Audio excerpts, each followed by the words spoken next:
क्या AI market में एक बड़ा क्रैश आने वाला है? एशियन मार्केट से क्या संकेत मिल रहे हैं या फिर एक बड़े ग्लोबल क्रैश की तैयारी हो रही है? ये ऐसे सवाल हैं जो रोज हमें सोचने पे मजबूर करते हैं। एशियाई बाजारों में खास तौर पे अगर आप कोस्पी को देखें तो पिछले 15 दिन में 3 बार वो 10-10% गिर चुका है। कई बार उसमें लोअर सर्किट लगा और फिर खुलता और फिर रैली होती है। ये किस बात के संकेत हैं? यूएस मार्केट में नैस्डैक 100 लगातार क्यों गिर रहा है? क्या वजह है? क्या कोई बड़े क्रैश या बड़ी गिरावट के संकेत हैं? इसी पर आज हम बातचीत करेंगे। नमस्कार, मेरा नाम नीरज है और आप देख रहे हैं द एन शो की खास पेशकश। और आज के शो में हम बात करने वाले हैं कि क्या एआई मार्केट में एक बड़ा क्रैश आने वाला है। ये बात मैं क्यों कह रहा हूं, क्या उसके रीजंस हैं, इसको हम लोग आज डिटेल में ठीक से समझते हैं कि एआई में वैल्यूएशन के लिहाज से एक बड़ा बबल बन गया है और उस बबल को अब बस्ट होने का समय आ गया है। क्या कारण होंगे और क्या उसको बचाने की कोई कोशिश हो सकती है, इस विषय पे हम आज बातचीत करते हैं। चलिए शुरुआत करते हैं कि आगे क्या-क्या इसमें होने वाला है। सबसे पहले हम ये देखेंगे कि क्या होने वाला है, तो 3 पॉइंट्स पे हम इसको डिस्कस करेंगे। कहानी की तरीके से इसको समझिएगा, मिस मत कीजिएगा, वरना आप बीच का पॉइंट छोड़ेंगे तो आपको समझ भी नहीं आएगा, क्योंकि ये तीनों एक दूसरे से रिलेटेड हैं कि ये टेक कंपनीज में सेलिंग प्रेशर क्यों है, कैपेक्स का क्या मसला है और राइजिंग इंटरेस्ट रेट जो है वो क्या दिक्कत पैदा कर सकते हैं। इस पर बातचीत होगी। चैनल अब तक सब्सक्राइब नहीं किया तो सब्सक्राइब कर लीजिएगा और पसंद आए तो उसको दोस्तों के साथ शेयर भी करिएगा। एक एक पॉइंट्स को लेते हैं। सबसे पहले देखते हैं कि ये सेलिंग प्रेशर जो टेक कंपनीज में है ये क्या है। ये खास तौर पे मैंने एशियन मार्केट लिए हैं लास्ट 15 डेज के। आप जापान का निक्केई देखिए जो काफी वोलेटाइल है, बहुत ऊपर नीचे हो रहा है। Strong AI rally followed by a sharp tech sell off led by SoftBank and chip stocks. Chip stocks में तगड़ी गिरावट देखने को हमें मिलती है। अगले दिन वो रिकवर करते हैं लेकिन फिर गिरावट होती है। लास्ट 15 डेज में ये हमने कई बार देखा। साउथ कोरियन जो कोस्पी इंडेक्स है, सबसे ज्यादा वहां वोलेटिलिटी देखने को मिली है। Hynix one session saw a circuit breaker after a steep decline followed by a sharp rebound. Large swing in Samsung and SK Hynix. SK Hynix ने एक बार सैमसंग को भी बीट कर दिया, फिर वो गिरता है। इवन इंडेक्स लेवल पे लोअर सर्किट लगता है और अगले दिन वो फिर खुलता है। जिस दिन मैं रिकॉर्ड कर रहा हूं इस दिन भी मार्केट में तेज गिरावट देखने को मिली है। हांगकांग का मार्केट आप देखिए, वहां पे मिक्स है लेकिन वीकनेस है। चाइना को आप देखेंगे रिलेटिवली स्टेबल है, क्योंकि वहां पे काफी कंट्रोल्ड मार्केट होता है तो इसलिए वहां पे इतनी दिक्कत नहीं है। और ताइवान का मार्केट आप देखेंगे तो कमजोर है। Semiconductor stocks specially TSMC demand concern के चलते काफी दिक्कत आ रही है। तो ये एशियाई मार्केट्स में इतना प्रेशर क्यों है? यूएस मार्केट में टेक स्टॉक्स में बार बार ये प्रेशर क्यों आ रहा है? पिछले 15-20 दिन या रफली एक महीना मान लीजिए, उसमें ये घटना क्यों रही, स्पेशली लास्ट 15 डेज में। इसको अब आगे समझते हैं सेकंड पॉइंट से। कैपेक्स एक बहुत ही अहम ग्रोथ स्टोरी है इस पूरी एआई थीम की। यहां पे बिल्कुल दर्शकों को यह स्पष्ट कर दूं कि एआई एक बहुत ही मजबूत थीम है। ये इंडस्ट्रियल रेवोल्यूशन जो 1960-65 के आसपास था यूएस में, उस तरह का रेवोल्यूशन है जो पूरी दुनिया में इसमें छाया हुआ है। इस इंडस्ट्रियल रेवोल्यूशन के बराबर के रेवोल्यूशन में जो अर्थ शैटरिंग है, उस पर डाउट करने की कोई वजह, कोई गुंजाइश नहीं है। लेकिन इस रेवोल्यूशन की वजह से जो कंपनियां काम कर रही हैं उनमें सुपरलेटिव एस्ट्रोनॉमिकल वैल्यूएशंस हो रहे हैं, इसलिए क्रैश की संभावना हो रही है। अब थोड़ा इसको आगे पढ़ते हैं। A growing number of US tech and AI infrastructure companies are raising debt to help fund a massive AI-driven capex cycle, particularly for data centers, GPUs, networking and power infrastructure. एक डेटा सेंटर को चलाने के लिए बहुत सारी बिजली लगती है, पावर लगती है, क्योंकि वो राउंड द क्लॉक प्रोसेसिंग भी करता है, 1 सेकंड का भी ट्रिप नहीं हो सकता। तो बहुत बड़ी संख्या में हमें जनरेटर्स चाहिए, पावर हाउसेस चाहिए और क्वालिटी पावर चाहिए। यूएस में ऐसी खबरें हमें सुनने को मिलती हैं कि वहां पे कई डेटा सेंटर तो पावर न मिलने की वजह से अभी शुरू ही नहीं हुए, और इसमें बिलियंस ऑफ डॉलर खर्च किए जा रहे हैं। एक एक साल में 400 बिलियन डॉलर, 500 बिलियन डॉलर के कैपेक्स हो रहे हैं। डेटा सेंटर बनाने के लिए कैपेक्स हो रहे हैं, प्रोसेसिंग के लिए कैपेक्स हो रहे हैं, नेटवर्क के लिए कैपेक्स हो रहे हैं, और पावर के लिए कैपेक्स हो रहे हैं। पूरी दुनिया में एनर्जी की लड़ाई चल रही है। क्यों? क्योंकि जो कैपेक्स हो रहा है वो अनप्रेसिडेंटेड है, इससे पहले कभी नहीं हुआ है। और जब इतना मैसिव कैपेक्स होता है तो ओवर वैल्यूएशन की समस्या खड़ी होती है। आपको याद होगा डॉट कॉम बबल 2000 का, जो 2002 में फट गया था, वो बबल यही था। इंटरनेट का बूम था चारों तरफ की, इंटरनेट इंटरनेट इंटरनेट। तो उसकी वजह से बहुत सारी कंपनियों ने इतना बना दिया था सामान। एक केबल कंपनी तो इतना बनाया था कि धरती 4 बार घुमा दीजिए आप, इतना केबल बना दिया था, क्योंकि सबको लगता था इंटरनेट में इतनी डिमांड आएगी। डिमांड आई, मैसिव डिमांड आई, लेकिन समय से पहले उस वैल्यूएशन को फटना ही था। इंटरनेट नहीं खराब था, इंटरनेट की वजह से वैल्यूएशन खराब थी। हमने इस पर एक शो पहले ही बनाया है कि क्या एआई का बबल डॉट कॉम बबल जैसा है। आप उस शो को देखिएगा जाके, वो हमारे चैनल पे पड़ा हुआ है। फर्क है इसमें थोड़ा, लेकिन वो फर्क अब धीरे धीरे कम हो रहा है। यही सबसे बड़ी चिंता की कारण है। कैपेक्स की खबरें हम लोग सुनते ही रहते हैं कि हर साल इतने कैपेक्स, उतना कैपेक्स। अब तक जो कंपनियां कैपेक्स कर रही थी, कैपेक्स मतलब कैपिटल एक्सपेंडिचर, यानी इंफ्रास्ट्रक्चर बनाने के लिए पैसे खर्च किए जा रहे थे, वो कैपेक्स तमाम एआई से रिलेटेड कंपनीज हुई वो अपने पैसे खर्च कर रही थी, यानी अपने इंटरनल एक्रूअल से, अपने प्रॉफिट से, अपनी जेब से, उधार लेके नहीं कर रही थी। अब लेकिन चीजें बदल रही हैं। अब कंपनियों को जितना पैसा चाहिए एक्सपेंशन के लिए, उतना प्रॉफिट बनाना मुश्किल है। ये भी एक अलग स्टोरी है कि क्या इतना प्रॉफिट बनेगा जिस हिसाब से कैपेक्स हो रहा है। ये एक बड़ा क्वेश्चन है, इसका जवाब ढूंढा जा रहा है।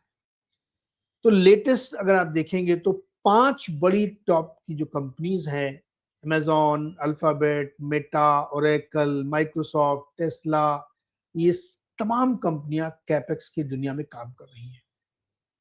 इन 5 कंपनियों ने 175 बिलियन डॉलर का डेट रेज किया है 2025-26 में। जो काम अब तक अपने पैसे से हो रहा था, अपनी बैलेंस शीट से हो रहा था, अब वो डेट के थ्रू हो रहा है। बैंक ऑफ अमेरिका की ये रिपोर्ट सजेस्ट करती है कि कई सारी कंपनियां लाइन में हैं कि और पैसे वो वसूलेंगी हाईटेक कंपनीज में। अब कौन कौन सी कंपनी, जरा इसको देखते हैं। मेटा ने 30 बिलियन डॉलर रेज किए हैं, अल्फाबेट ने 25 बिलियन डॉलर रेज किए हैं, एनवीडिया ने 25 बिलियन डॉलर रेज किए हैं, और एप्पल ने 18 बिलियन, अमेजॉन ने 17 बिलियन, स्पेस एक्स ने अभी रिसेंटली लिस्टिंग के बाद 25 बिलियन, और एंट्रोपिक ने 35 बिलियन डॉलर अपनी कैपेसिटी एक्सपेंशन के लिए, अपने डेटा सेंटर के लिए, अपने जीपीयू के लिए, अपने नेटवर्क के लिए रेज किए हैं। डेट, डेट क्या है? कर्ज। कर्ज एक कीमत पर मिलता है, उसकी एक लागत है, वो फ्री में नहीं आता। आपका जो पैसा है उसकी भी एक अपॉर्चुनिटी कॉस्ट होती है, लेकिन जो आप डेट लेते हैं उसकी एक सर्टेन कॉस्ट है कि आपने कुछ परसेंटेज पे लिया है उसको। तो डेट लेडन जो होती है, या डेट बेस्ड जो कैपेक्स होता है, वो क्यों उतना बाजार को पसंद नहीं आता, उसको समझना जरूरी है। तो पिछले 1 साल से जो फर्क हुआ है इस पूरी एआई स्टोरी में, वो स्टोरी ये है कि अब तक अपने पैसे से जो कैपेक्स हो रहा था, अब वो डेट के थ्रू हो रहा है। मैंने जो पिछला शो बनाया था कि एआई बबल क्या डॉट कॉम जैसा है, उसमें इसी पॉइंट को मैंने स्टैब्लिश किया था कि अब तक की जो स्टोरी है वो अपने पैसे से हो रही है, डेट से नहीं हो रही है। लेकिन अब देखिए परिस्थिति कैसी बदल रही है कि अब ये स्टोरी डेट पे आ गई है। इवन अमेजॉन की जो, अमेजॉन को अगर आप केवल रिटेल कंपनी के तौर पे जानते हैं, ऑनलाइन ई कॉमर्स के तौर पे, गलत जानते हैं आप। एडब्ल्यूएस के थ्रू जानिए, जो उसका सबसे बड़ा बिजनेस एडब्ल्यूएस का है। अब इतना पैसा जब रेज किया जा रहा है तो आप इंडस्ट्री वाइड नंबर देखिए। हाइपर स्केलर्स जो ये है 121 बिलियन डॉलर 2025 कैलेंडर ईयर में ले चुके हैं, which is 4 times of historical norms. यानी इससे पहले जो कभी छोटा मोटा है उससे 4 गुना ज्यादा वो केवल कैलेंडर ईयर 2025 में ले चुके हैं। 2025-26 में $75 बिलियन हो गया, $175 billion. Since September 2025 alone, Meta, Oracle, and Amazon raised $90 billion through public bond offering. AI data center and project financing reached roughly 125 billion 25-26 versus $115 billion a year earlier. अभी मैं आपको सिर्फ 5-6 कंपनियों की कहानी सुना रहा हूं उदाहरण के लिए कि आप इसको समझ सकें। अगर पूरे यूएस मार्केट को आप देखेंगे तो बहुत ज्यादा रकम है जो डेट रेज किया जा रहा है, बॉन्ड रेज किए जा रहे हैं और उसके थ्रू की जा रही है। अब सवाल उठता है कि बॉन्ड कर ही रहे हैं, पूरी दुनिया में डेट लिया जाता है, डेट को ग्रोथ कैपिटल माना जाता है, तो फिर इतनी बुराई क्यों? दोस्तों, उसकी इतनी बुराई इसलिए हो रही है कि जो कैपेक्स आप कर रहे हैं उससे रिटर्न कब बनेगा, उसका पैसा वापसी कब होगी। क्योंकि जो आप डेट ले रहे हैं आपको न सिर्फ डेट का कैपिटल चुकाना है, इंटरेस्ट सर्विसिंग करनी है और फिर प्रॉफिट भी बनाना है, जो कि क्वेश्चन मार्क है अभी कंपनियों के ऊपर। आपने स्पेसएक्स की अभी लिस्टिंग देखी, लॉस मेकिंग कंपनी है लेकिन $75 बिलियन रेस किया उन्होंने और कितने बड़े वैल्यूएशन पे $202 ट्रिलियन तक पार कर गया था। और उन्होंने ही $25 बिलियन का बॉन्ड इश्यू कर लिया जिसको 3x का रिस्पॉन्स मिला। $80 बिलियन की एप्लीकेशन आई थी, रेस सिर्फ $25 बिलियन करना है। तो AI capex is exploding. What are the reasons? क्योंकि अब आपने शेयर की सवारी कर ली है। जो कंपनी कैपेक्स नहीं करेगी वो फंसेगी। तो आप एक ऐसे ट्रिक में फंस गए हैं कि आपको एक्सपेंशन करना है तभी आप सरवाइव करोगे, और सरवाइव करने के लिए एक्सपेंशन करना है, एक्सपेंशन के लिए पैसे लेना है। पैसे कहां से लेना है? डेट से लेना है। मेटा लगातार कैपेक्स कर रहा, अल्फाबेट, ओरेकल, ये सारे कर रही हैं। प्रॉब्लम यहां पे ये आ रही है कि अब तक जो कैपिटल थी उसकी कॉस्ट बहुत कम थी। कोविड के बाद या कोविड के ड्यूरेशन में लगभग 0 इंटरेस्ट रेट पे यूएस में रेट मिलता था। उसके 1-2 साल बाद से रेट हाइक शुरू हुए और लगातार हाइक कर गए और 3.75% पे वहां के बॉन्ड आ गए जो वहां का रेट होता है। अब एक कॉस्ट इन्वॉल्व हो गई। इस बीच कंपनियों ने अपनी जेब से बहुत पैसे खर्च किए। जब पैसे कम पड़ने लगे, क्योंकि वो जो शेयर की सवारी है उससे उतर नहीं सकते आप, तो उसके लिए चारा चाहिए पैसा, तो डेट लेना शुरू किया, बॉन्ड इशू किए। प्रॉब्लम यह है कि यूएस में या पूरी दुनिया में रेट साइकिल बढ़ने की तरफ आ गई है। अब ब्याज दरें बढ़ने के संकेत मिल रहे हैं क्योंकि इन्फ्लेशन भयानक बढ़ रहा है, भयानक इन्फ्लेशन बढ़ रहा है। तो हमने युद्ध भी कर लिया, एनर्जी प्राइसेस बहुत ऊपर कर दिए, इन्फ्लेशन क्रिएट किया। अब क्रूड ऑयल नीचे आ रहा है तो हम बार बार ये तर्क दे रहे हैं कि इन्फ्लेशन नीचे आ रहा है, लेकिन जो एक बार डैमेज हो जाता है इकोनॉमी में, उस डैमेज की रिपेयरिंग में भी पैसे लगते हैं। तो इतना आसान नहीं है कि एकदम से रेट नीचे हो जाएंगे। रेट हाइक की बातें चल रही हैं, ये एक समस्या खड़ी हो रही है। अब आप देखिए कि the AI race has created a largest tech infrastructure build out since the internet era. For the first time in many years, big tech is becoming a significant borrower in the bond market because AI data center requires hundreds of billions of dollars upfront. ये समस्या खड़ी हो गई। The companies most visible using debt to accelerate AI capex are Meta, Alphabet, Oracle, Amazon, incredibly Microsoft, with other total hyperscaler debt issues. If AI returns disappoint, ध्यान से समझिएगा, अगर AI का रिटर्न नहीं आया तो ये डेट की रिकवरी सरदर्द बन जाएगी, ये बबल बनेगा और ये फटेगा। क्योंकि आप जिस दिन कैपेक्स रोकेंगे उस दिन आप उस रेस में पिछड़ जाएंगे। जिस दिन आप पिछड़ गए उस दिन आपका धंधा मंदा हो जाएगा और आप डेट चुकाने लायक भी नहीं होंगे। वहीं पे बबल फटता है। तो जैसा मैं कह रहा हूं कि इस पूरी कहानी का जो लब्बो लुआब है वो ये है कि आपने शेयर की सवारी कर रखी है। कैपेक्स से ही धंधा आ रहा है। जितना ज्यादा आप इनोवेट करें, जितने एलएलएम मॉडल्स आप बना रहे हैं, जितनी नई रिसर्च करके आप ला रहे हैं, उसी पे बिजनेस हो रहा है। क्योंकि एआई एक डेवलपिंग स्टोरी है। और इस डेवलपिंग स्टोरी में आपको रोज पैसे खर्च करने हैं, रोज डेटा प्रोसेस करना है, डेटा सेंटर बनाना है, महंगी चिप खरीदनी है। एक एक चिप की कीमत 50-50 हजार डॉलर है, एक चिप की कीमत, और उस चिप के थ्रू आपको काम करना है। एनवीडिया रोज एक नया चिप लॉन्च कर रहा है जिसमें 50,000 डॉलर की कीमत है और वो हाई प्रोसेसिंग में है। कहां से आएगा ये पैसा? क्योंकि आप एक ऐसी मुसीबत में फंस गए कि पैसे लगाओ तो पैसे बनाओ, लेकिन बनाओ में तो उतना कमाई भी होनी चाहिए जो कि इन क्वेश्चन है, राइट? तो अब ये दिक्कत खड़ी हो रही है। अब आप स्टॉक्स को देखिए अगर, तो जो टॉप कंपनीज है वो अपने हाइज से नीचे है इस समय। माइक्रोसॉफ्ट अपने हाइज से नीचे है, अल्फाबेट अपने हाइज से नीचे है। क्यों नहीं अपने उस हाई को रीच कर पा रही है? क्योंकि अब ये प्रश्न खड़ा हो रहा है। तो बैंक ऑफ अमेरिका क्या कह रहा है कि इस समस्या में मुश्किल ये आने वाली है कि इस साल 3 रेट हाइक हो सकती है। Rising interest rate is the biggest problem now. 3 rate hikes हो सकती हैं इस साल, सितंबर में, अक्टूबर में और दिसंबर में। उन्होंने अपना जो पहले का अनुमान था उसको बदल दिया है केविन वॉश की कमेंट्री सुनने के बाद। केविन वॉश कौन है? फेडरल चेयर है, यानी फेडरल रिजर्व जो वहां का सेंट्रल बैंक है अमेरिका का, उसके चेयरमैन है। उन्होंने इतनी हार्श कमेंट्री दी है कि रेट हाइक हो सकता है, और रेट हाइक होगा तो इन्होंने कहा कि एक नहीं 3 हो सकते हैं। डॉयश बैंक कह रहा है कि मिनिमम 2, वो भी कह रहा है कि 2 हाइक तो होंगे। 25-25 बेसिस पॉइंट, यानी ½ % रेट बढ़ने वाला है, और इसी साल।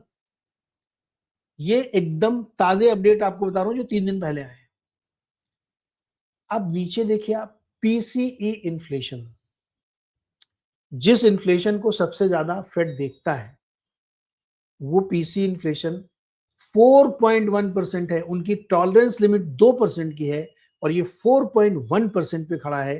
पिछली बार 3.8% था, अब ये एनुअलाइज बेसिस पे 4.1 है। इस पीसीई में से अगर हम एनर्जी को निकाल दें, फूड को निकाल दें, तो बचता है कोर। कोर पीसीई 3.4% है, 3.3 से बढ़ के। करंट डेटा ये सजेस्ट कर रहा है जब भी ये इन्फ्लेशन बढ़ता है तो यूएस में फिर रेट हाइक होता है, और अपने भारत में भी कहीं पे भी आप देखिए रेट हाइक साइकिल शुरू होने वाला है। पहला रेट हाइक जिस दिन यूएस में हुआ, आप यकीन मानिए उस दिन मार्केट में दिक्कत हो जाएगी। कुछ लोग ये भी कह रहे हैं कि रेट हाइक भले ही फेड ने नहीं की है या रिजर्व बैंक ने नहीं की है, बट ग्राउंड पे मार्केट में आप जाओगे तो रेट हाइक हो चुका है। मनी मार्केट इंतजार नहीं करता कि जब फेड बढ़ाएगा तो हम देखेंगे, फेड बढ़ाएगा तो बेंचमार्क है। ऑलरेडी आपके लिए रेट हाइक मार्केट में, मनी मार्केट में दिख रहा है, और इस इन्फ्लेशन के साथ तो बहुत ही मुश्किल होने वाली है। अब आप देखिए कि अगर मार्केट 50% रेट हाइक को प्राइस इन कर रहा है और ये सितंबर से ही शुरू हो जाएगा, तब तो बहुत मुश्किल होने वाली है।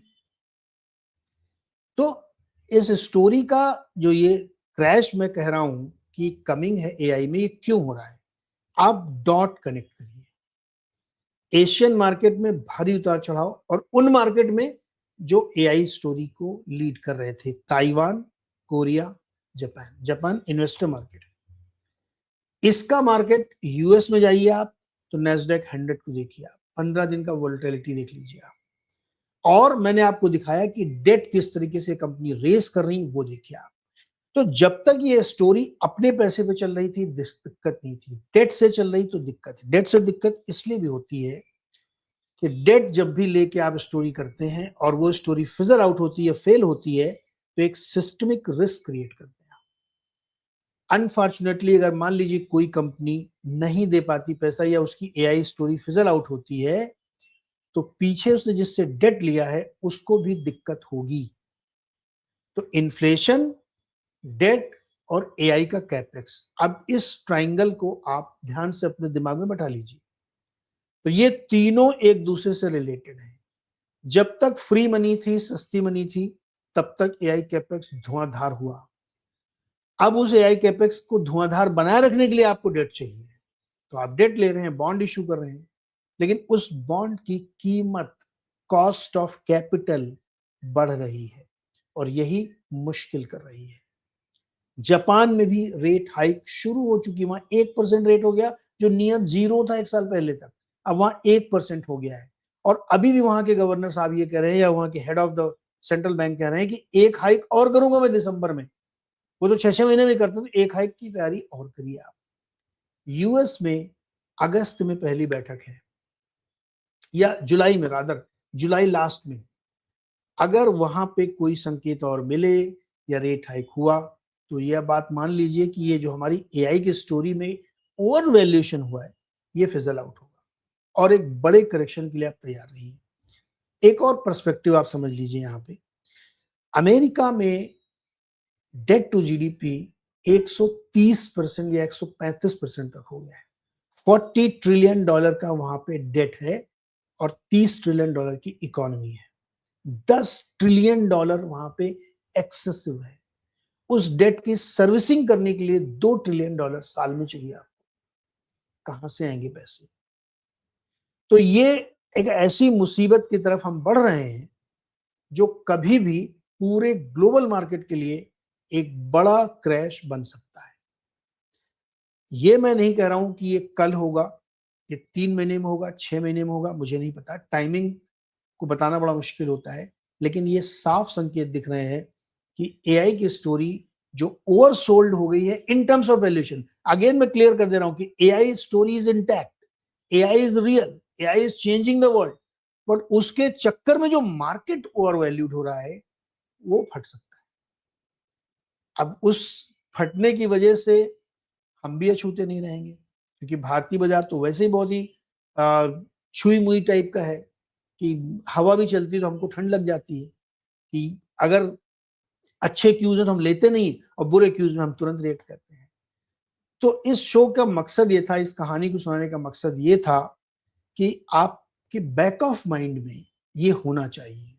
मेरा मकसद ये है कि आपको प्रिपेयर करूं मैं, कि प्लीज इसको दिमाग में रखिएगा, क्योंकि जिस तरह की वोलेटिलिटी अब हो रही है, वो वोलेटिलिटी इस तरफ इशारा कर रही है कि एआई मार्केट की जो ओवर वैल्यूएशन है वो एक क्रैश की तरफ इशारा कर रहे हैं। और उसका बड़ा कारण है कि अब जो कैपेक्स हो रहा है वो डेट के थ्रू हो रहा है। इमीडिएटली शायद कुछ ना हो, लेकिन कुछ महीने या 6 महीने बाद आपको ऐसा दिख सकता है। तो इसके लिए मेंटली प्रिपेयर रहिए। थैंक यू सो मच दोस्तों। उम्मीद करता हूं कि आपको ये जानकारी अच्छी लगी होगी। अगर अच्छी लगी तो चैनल को लाइक शेयर सब्सक्राइब करिए और हमें कमेंट करके बताइए कि आपने इसमें क्या समझा और क्या क्या पॉइंट आपको ठीक लगे। Thank you so much.